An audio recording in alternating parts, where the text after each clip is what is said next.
الله أكبر الله أكبر الله أكبر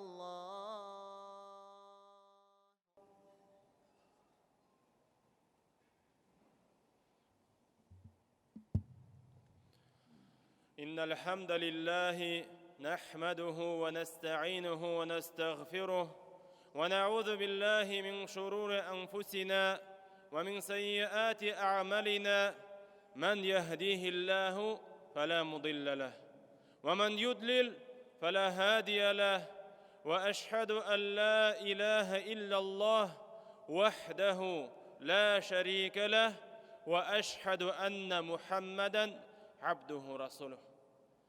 Alemlerini yuktan bar kılıp, bizlerini, kişilerini bu dünyaya yaratuşu, bizlerini gün sayın aşatuşu, terbiyelewişi, Rabbimiz Allah'a, bizning ko'ngillerimizdan çıkan sana dualarımız erişseydi.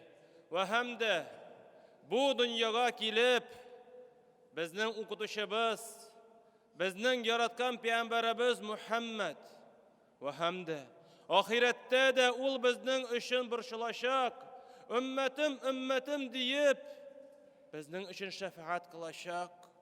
Peygamberimizge, bizning ko'ngillerimizdan çıkan salavat şeriflerimiz erişseydi. Rabbimiz bizning kılgan amellerimizni kabullardan kılıp, bizning bilip bilmişe kılgan günahlarımızı affı etseydi. Ve hem de anın huzuruna qaytkanda La ilahe illallah Muhammed Resulullah kelimesi aytib, anın huzuruna qaytargan sabitseydi.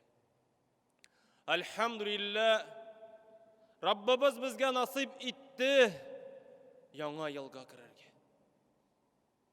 Bugün hicret boyunca, Müslüman kalenderi boyunca Muharram ayının 5. günü.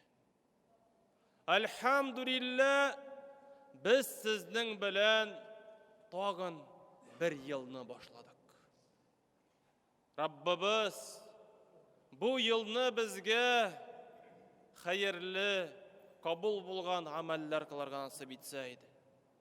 Hem anın mağfiretine, hem anın rizalığına erişip, Müslüman haletinde koytırılık ameller kılarga yazsaydı.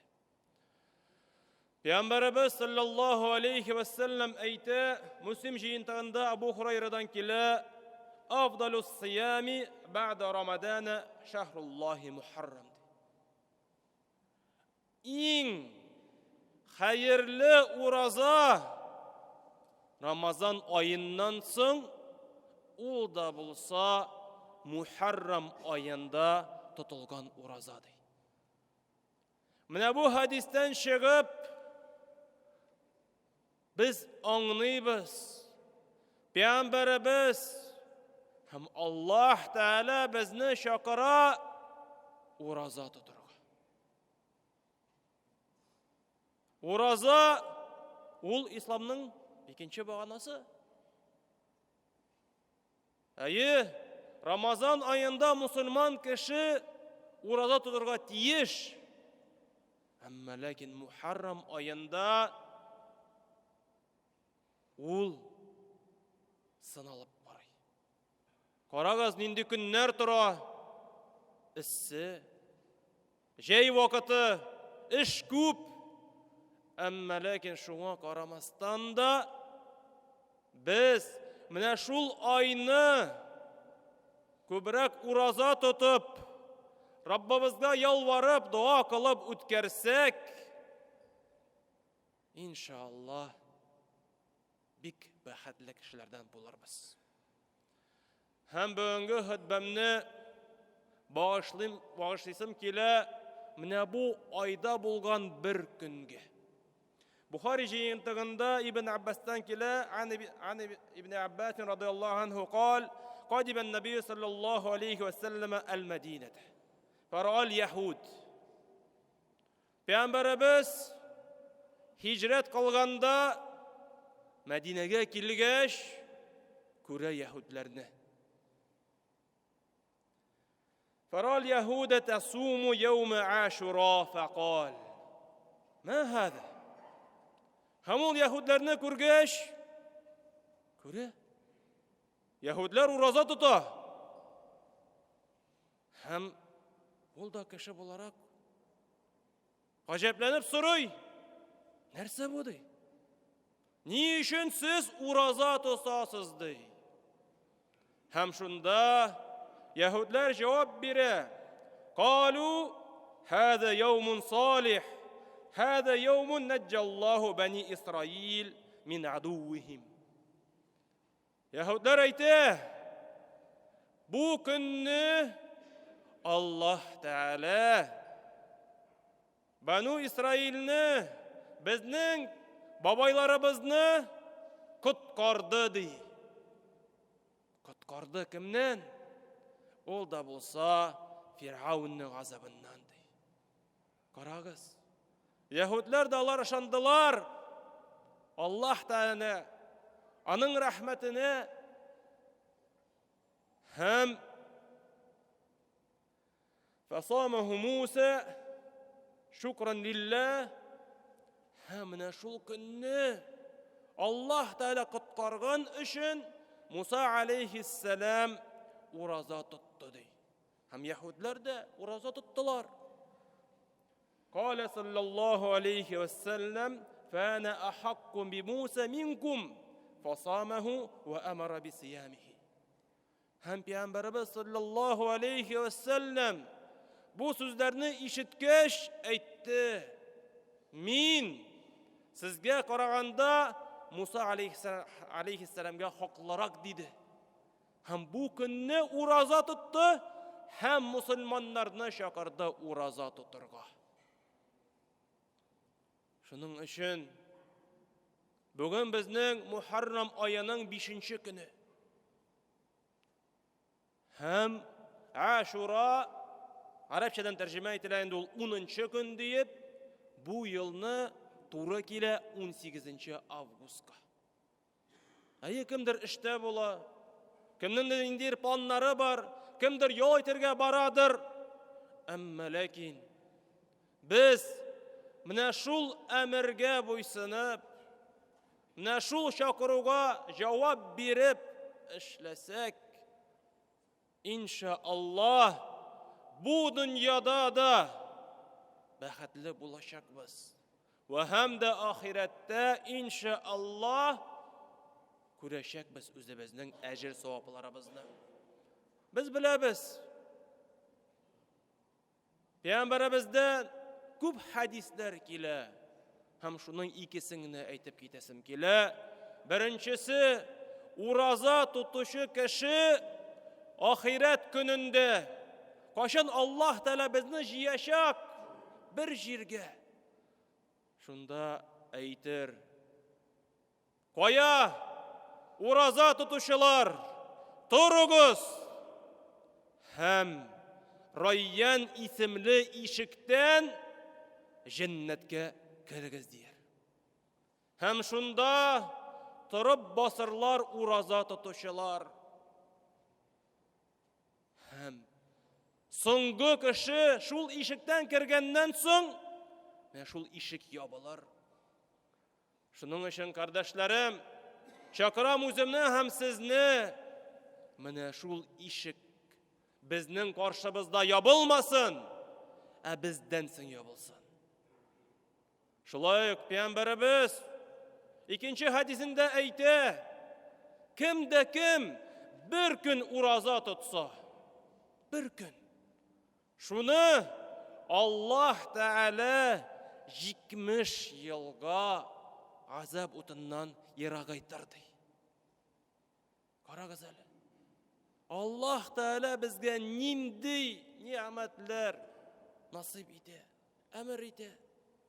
Vaada kıla. Biz umtulabız mı?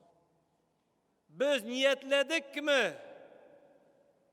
Niçin aytam niyetledik mi? Çünkü nindidir işler kirip çıkıp biz şul günni uraza tuta almasak da, amma lakin yüreğimizde meşul niyet bolsa, biz meşul ecir savabını alacakmız inşallah. Şunun için niyetlik, әзерләник һәм Аллаһ Тәгаләнең ниъмәтенә омтылыйк. Һәм без беләбез, Пәйгамбәрбез саллаллаһу алейхи ва саллям ул рәхмәт иясе. Һәм ул әйтте, ахирәттә шундый ниъмәтләр булачак. Бу дөньяда нәрсә булачаксың? Бу дөньяда Пәйгамбәрбез әйтә, кемдә кем Ашура көнне ураза тотса, шуның 1 еллык гөнаһлары афу ителер ди. Без барыбыз да беләбез, юк идеаль кеше. Пәйгамбәрбез генә идеальный булды. Калганнарыбызның, барыбызның да бар ниндидер кимчелекләр. Әйе, әлхәмдүлилләһ, Аллаһ Тәгалә аларны качыра. Һәм ул аны беләбез без һәм Аллаһ Тәгалә генә. Шуның өчен бу көнне ураза тотсак, Аллаһ Тәгалә безнең кылган 1 еллык гөнаһларыбызны гафу итәчәк. Омтылыйк, әзерләник. Чөнки 2нче елга мондый мөмкинчелек булмаска да мөмкин. Һәм шулай ук Пәйгамбәрбез саллаллаһу алейхи ва саллям әйтә, мин 2нче елга яшәсәм ди, 10нчы көнне генә түгел, 9нчы көнне дә ураза тотыр идем ди. Бу ул үлем алдыннан әйтә. Шуның өчен без беләбез, Курайш кавымы, Пәйгамбәрбезнең кавымы, алар менә бу көнне ураза тоттылар. Пәйгамбәрбез Мәдинәгә һиҗрәт кылганнан соң әмер итте мусульманнарга ураза тотырга. Һәм аннары Рамазан айында ураза тоту фарыз булгач, менә шул көн калды сунна муаккада дип атала. Пәйгамбәрбез менә шул сөннәтне бер кайчан да калдырмады. Һәм яһүдләрдән айрылыр өчен Пәйгамбәрбез чакырды безгә 2 көн ураза тотырга. 9 һәм 10. 17 август һәм 18 август ураза тотсак, ул да булса хәерлерәк була. Һәм шулай Аллаһ Тәгалә Коръәндә Әл-Имран сүрәсенең 133 аятында әйтә: "Васари'у иля магфиратин мин раббикум ва джаннатин ардуха ас-самавату вал-ард уиддат лил-муттақин." Ашыгыгыз Раббыгызның гафу итүенә, ярлыклауына һәм җәннәткә.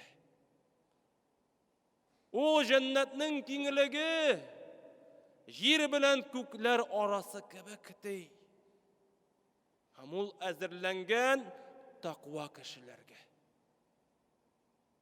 Шуның өчен карыйк әле үзебезнең йөрәгебезгә. Күпмегә без Раббыбызны яратабыз микән? Күпмегә без ашыгабыз микән аның җәннәтенә, аның ризалыгына ирешергә? Һәм без менә шул мөмкинчелекләр белән кулланмасак, нәрсә эшләргә тагын безгә? 1 көн ураза тотып, 365 көнлек гөнаһларыбыз гафу ителә бит. Менә бу бизнес түгелме соң? Менә бу прибыль түгелме соң? Шуның өчен Раббыбыз насыйп итсен безгә менә шул көннәргә яшәргә. Раббыбыз насыйп итсен безгә көч, куәт, сәламәтлек ва һәм дә кабул булган гамәлләр кылып, афу ителгән гөнаһларыбыз белән аның каршына кайтарга. Субханаллаһи ва бихамдик, ашһаду ан ла илаха илля ант, астагфирука ва атубу илейк.